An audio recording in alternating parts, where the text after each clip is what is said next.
Okay guys, this may be the strangest story I've ever told on this channel. Happened years ago when I was backpacking in Japan. Figured I'd do the whole solo adventure thing. Big mistake. See, when you stray off the tourist trail, Japan can feel like a different world. Ancient traditions, dense forests, and stories. Dark stories.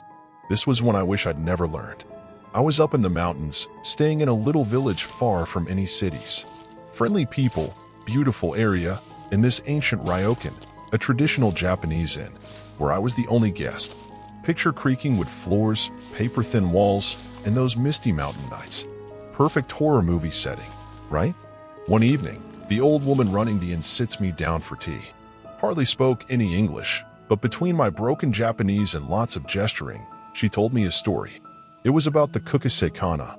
I know, sounds cliche, but this was before those internet versions, back before anyone in the West talked about her.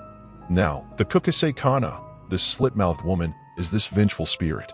Legend says she was a beautiful woman mutilated by a jealous husband, her mouth cut open, ear to ear, in this awful, bloody grin. Her spirit roams, mask over her face, asking a question. Am I beautiful? Seems harmless, right? But here's the trick. No matter how you answer, you're doomed. Say yes, she takes off the mask. The sight of her mangled face can drive you mad. Say no, and she kills you with those big scissors the stories say she carries. It's a lose-lose, the perfect horrifying trap. The old woman told me this tale with dead serious eyes, a warning to watch my step at night.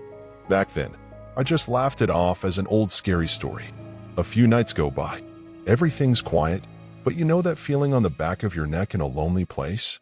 It was constant. Now, this village, narrow streets, old-fashioned lampposts with just pools of yellow light between long shadows. Late one night, after a walk into town, I'm cutting through an alley as a shortcut back to the ryokan. That's when I see her. In the edge of a circle of light, there's a woman. Tall, slender, long dark hair, and this pale surgical mask covering most of her face. Even without seeing what's beneath, there's this wrongness to her, a stiffness in how she stands. The old woman's story floods back into my head. My throat goes dry. Then, in this soft voice, muffled by the mask, she speaks. Am I beautiful? Folks, I froze. Not like scared frozen, more like an animal caught in headlights. Every cell is screaming run, but my feet won't move. She tilts her head, and even though I can't see her expression, I feel her studying me.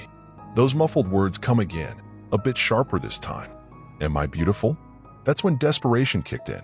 I remembered something the old innkeeper had mumbled, a way out, a trick if you were ever cursed enough to meet the Kuchisake-Onna. You don't answer, you confuse her instead. I couldn't tear my eyes off her, forced out the words. You look average. Her head snapped back, unnatural and jerky. It was silent for a second that stretched forever. Then she let out a low sound, like cloth tearing. Not a scream, more like a chilling hiss.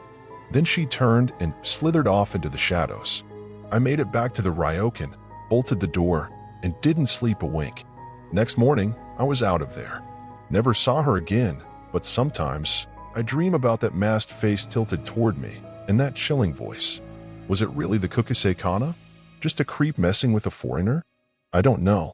The not knowing, that's the scariest part, right? Please like this video if you enjoyed it. And subscribe for more creepy stories from around the world. I upload every week.